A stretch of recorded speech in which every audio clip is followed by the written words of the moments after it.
నడుస్తున్నాయి నా దగ్గర సమాచారం ఉంది.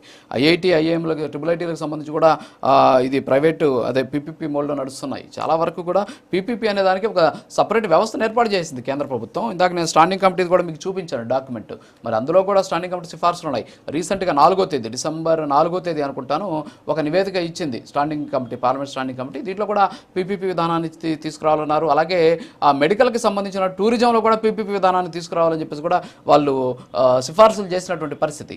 మరి అక్కడ మాత్రం గతంలో ఎంపీగా ఉన్నటువంటి, అంటే ఇప్పుడు కూడా ఆయన ఎంపీ, గతంలో ఆ స్టాండింగ్ కమిటీలో ఉన్నారు గత ప్రభుత్వంలో. సో ఆ సందర్భంలో మద్దెల గురుమూర్తి గారు కూడా ఆ టీంలో ఉన్నటువంటి పరిస్థితి. సో ఆయన కూడా అందుకు సిఫార్సు చేసినట్టు కమిటీలో ఉన్నటువంటి వ్యక్తి. మరి ఈ రోజు ఇక్కడకు వచ్చేసి పీపీపీ విధానం రద్దు అని ఆ పార్టీ చెబుతున్న నేపథ్యంలో అసలు ఏంటి అనేటువంటి ప్రయత్నం కూడా ఆయన కూడా చెప్పే ప్రయత్నం జరగట్లేదు. ఏమంటారు? ఓవరాల్గా కొంచెం టైం అవుతుంది కాబట్టి మీకు టైం కొంచెం తక్కువ ఇస్తాను, దయచేసి మీరు దాన్ని క్లోజ్ చేయండి ప్లీజ్.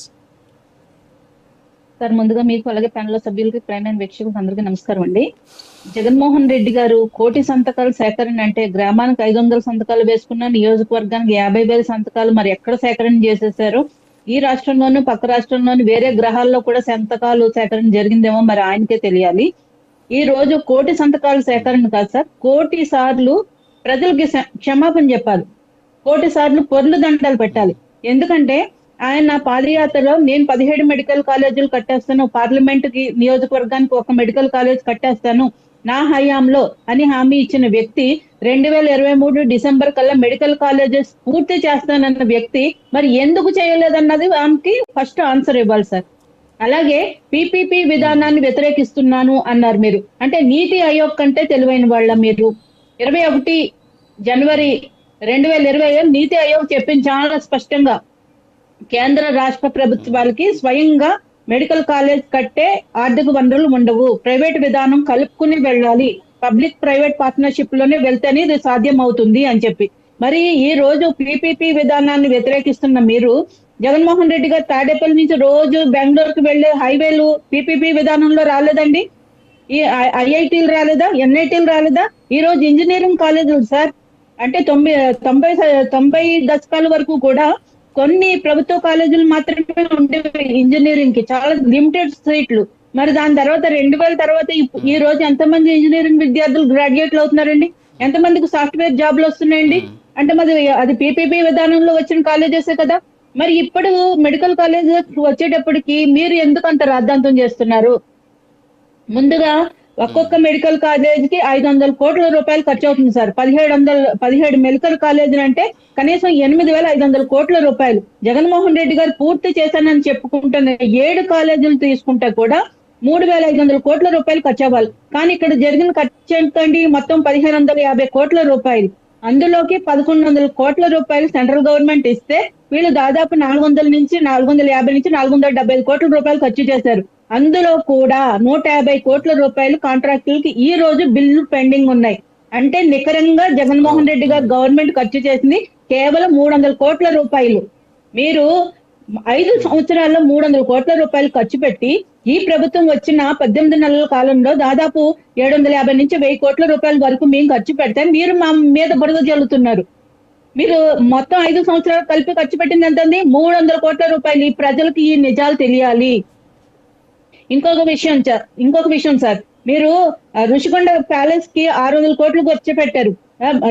సరిహద్దు రాళ్ల మీద 700 కోట్లు ఖర్చు పెట్టారు. భారతీయ సిమెంట్ బ్యాగుల మీద 700 కోట్లు ఖర్చు పెట్టారు. మరి రంగులు వేయడానికి తీయడానికి ఎంత ఖర్చు పెట్టారు? కానీ మెడికల్ కాలేజీలకు ఇచ్చింది ఎంత అండి? కేవలం 300 కోట్ల రూపాయలు. ఈ రోజు పీపీపీ విధానాన్ని వ్యతిరేకిస్తున్నామని చెప్పిన ఇదే జగన్మోహన్ రెడ్డి గారు మరి 29 మే 2021 సాక్షి పేపర్ మీరు ఆన్లైన్ లో దొరుకుతుంది చూడండి, పీపీపీలకి టెండర్లు పిలిచారు, మేము ఒప్పుకుంటున్నాం, మేము ప్రైవేట్ పార్ట్నర్షిప్ లో నిర్మిస్తాం అని చెప్పి టెండర్లు పిలిచారు. సాక్షి పేపర్ లో చూడండి ఓపెన్ చేసి. మరి ఇదే జగన్మోహన్ రెడ్డి గారు జీవో నెంబర్ 107 ఫీజు స్ట్రక్చర్ గురించి, జీవో నెంబర్ 108 ఏదైతే సీట్ల అలాట్మెంట్ కోసం, దాంట్లో మీరు ప్రైవేట్ సీట్లు ఇవ్వలేదండి. చాలా స్పష్టంగా స్ట్రక్చర్ బిలో లేదా? మీరు ప్రైవేట్ సీట్లు ఇచ్చింది ఎంతండి? మీ హయాంలో 65. ఇప్పుడు ప్రభుత్వం వచ్చి దాన్ని 11 సీట్లకు పెంచి 76 వరకు చేస్తాం. అంటే 17 కాలేజీల్లో 10 కాలేజీలు వేసుకున్నా కూడా 11 సీట్లు చెప్పినా 100 పైన సీట్లు పెరిగినాయి. ఇప్పుడు మీరు ఈ పీపీపీ విధానాన్ని తప్పని ఎలా అంటారండి? ఇది మొత్తానికి ప్రైవేట్కి వెళ్ళట్లేదు కదా, ప్రభుత్వం ఆధీనంలోనే ఉంటది, ప్రభుత్వం స్థలం ఇస్తుంది, ప్రభుత్వమే నిర్మిస్తుంది. ఏదైతే పరికరాలు కానీ, ల్యాబ్స్ కానీ, స్కాన్ సెంటర్లు కానీ, డయాగ్నోస్టిక్ సెంటర్లు కానీ ఇవన్నీ ప్రైవేట్ పార్ట్నర్షిప్ లో చేసి ప్రభుత్వం అధీనంలోనే ఉంటాయి. పూర్తిగా కాలేజ్ సీట్లు కానీ, అదే మెడికల్ హాస్పిటల్లో అందించే సేవలు కూడా పూర్తిగా ప్రభుత్వం ఉంటాయి. ఇన్ పేషెంట్ కానీ, అవుట్ పేషెంట్ కానీ ప్రభుత్వం చెప్పిన ప్రకారమే Okay, madam. జరుగుతాయి. Yes. ఇది ఆరోగ్యశ్రీ ఇది ఏదైతే ప్రభుత్వం ఇచ్చిన ఆరోగ్య పథకాలు ఆయుష్మాన్ భారత్ లో సెంట్రల్ గవర్నమెంట్ ప్రతి రాష్ట్రానికి ఇచ్చింది. వీళ్ళు ఏం చెప్తున్నారు? జగన్మోహన్ రెడ్డి Yes, గారు madam. వస్తాను. సాధించేశాడు, Yes, జగన్మోహన్ రెడ్డి గారు 17 అవును. కాలేజీలు అలాట్ చేయించేసుకున్నారని డబ్బాలు కొడుతున్నారు. ఇది అన్ని స్టేట్లకి అలాట్ అయింది. ఇదే పీపీపీ విధానంలో Yes, yes. హిమాచల్ ప్రదేశ్ లో కానీ, జార్ఖండ్ లో కానీ, అటు కర్ణాటకలో కానీ అన్ని ఒక నిమిషం రాష్ట్రాలు ప్రభుత్వాలు అవును, ఇందాక కాలేజీలు మాట్లాడుకున్నాం మనం. నిర్మించేవి అవును, రన్ అవుతున్నాయి. మీరెందుకు అబద్ధాలు చెప్తున్నారు? Yes, yes. ముందు ప్రజలకి క్షమాపణ Yes, చెప్పండి. madam. Okay. కోర్టు క్షమాపణ చెప్పండి, కోర్టు Okay, madam. గుండెలు Okay. తీయండి. మీరు తప్పుడు ఓకే ప్రచారం మేడం, ఓకే చేసేవాడిని మేడం, నిజంగా వస్తాను గారు. శిక్షించాలి ఎస్ సార్. ఎస్, ఒక్క నిమిషం ఇది ఒక్క నిమిషం సార్, ప్లీజ్ ఒక్క ఇది నిమిషం మేడం, ప్లీజ్ ప్రభుత్వానికి వస్తాను వ్యతిరేకంగా ఇలాంటి ప్రచారం చేయడం నేరం సార్. ప్రభుత్వానికి Okay, madam. వ్యతిరేకంగా Yes. వైసీపీ వస్తాను గారు. ఇటువంటి తప్పుడు ప్రచారాలు Yes, yes. ఆపేయాలి. Yes yes, okay okay madam, ఒక్క నిమిషం ప్లీజ్. మస్తారా గారు, ఇందాక మనకు చిన్నపరెడ్డి గారు మాట్లాడారు, ఇదంతా కూడా చేయడం వల్ల పేదవాడికి వైద్యం అనేది అందదు, ఒక ప్రశ్న. రెండవది వచ్చేసి ఈ పీపీపీ మెడికల్ కాలేజీలు 17 మేమే తీసుకొచ్చేసాం మా హయాంలో అని చెప్పేసి చెప్పినటువంటి పరిస్థితి. సో గతంలో మనం చూస్తే 2014 నుంచి 19 కాలంలో ఆంధ్రప్రదేశ్ రాష్ట్రంలో కొత్తగా వచ్చిన మెడికల్ కాలేజీలు, ప్రభుత్వ మెడికల్ కాలేజ్ చూస్తే తక్కువ ఉన్నాయి. కానీ 2019-24 కాలంలో జగన్మోహన్ రెడ్డి గారు, చిన్నపరెడ్డి గారు చెప్పినట్టు 17 కాలేజీలు కట్టే ప్రయత్నం చేశారు, కానీ అనుమతులు వచ్చింది 5కే నాకున్నటువంటి సమాచారం మేరకు. అయితే ఇక్కడ ఏం జరిగిందంటే, ఇందాక కాజా సుజాత గారు కూడా చెబుతూ, మిగతా రాష్ట్రాల్లో అంటే ఎక్కువగా పెంచాలి అంటే ప్రజలకు వైద్యం అందాలి అంటే పాపులేషన్ తగ్గట్టుగా వైద్యులు లేరు కాబట్టి మెడికల్ కాలేజీని ఎక్కువగా తీసుకురావాలనే ఉద్దేశంతో కేంద్ర ప్రభుత్వం కొన్ని నామ్స్ను అటు ఇటు ఉన్నా కూడా వాటిని అవలంబించే ప్రయత్నం చేసింది. చిన్న ఎగ్జాంపుల్ చెప్తాను మీకు. ఇందాక చిన్నపరెడ్డి గారు 17 కాలేజీలు అన్నారు, కానీ 5కి అనుమతి వచ్చింది. తెలంగాణలో 38 కాలేజీలకు అనుమతులు వచ్చాయి, తమిళనాడులో 29 కాలేజీలకు అనుమతులు వచ్చాయి, కర్ణాటకలో 16 కాలేజీలకు అనుమతులు, అంటే మన చుట్టుపక్కల ఉన్నటువంటి ఈ రాష్ట్రాల్లో. మరి దాంతో పోల్చుకుంటే ఆంధ్రప్రదేశ్కి వచ్చింది 5 మెడికల్ కాలేజీలు మాత్రమే తీసుకొచ్చినటువంటి పరిస్థితి. మరి ఆయా రాష్ట్రాలకు సంబంధించిన అనుమతుల విషయంలో ఆయా రాష్ట్రాలేమో ప్రభుత్వాలు కూడా మారినటువంటి పరిస్థితి ఉంది, అయినా సరే సజావుగా సాగుతుంది. కానీ ఇక్కడికి వచ్చేతలకి ఎందుకని ఈ ఇష్యూస్ నడుస్తుంది? ఇందాక చిన్నపరెడ్డి గారు మాట్లాడినటువంటి మాటలకు మీరు ఇచ్చేటటువంటి సమాధానం ఏంటి సార్? ఇప్పుడు స్వతంత్రం వచ్చాక మనకి 2014 అంటే మోడీ గారు వచ్చే వరకు కూడా 387 కాలేజీలు ఉన్నాయండి, మెడికల్ కాలేజ్ దేశవ్యాప్తంగా. ఇప్పుడు 2014 నుంచి 2024 వరకు దాని సంఖ్య దాదాపు 820కి పెరిగింది.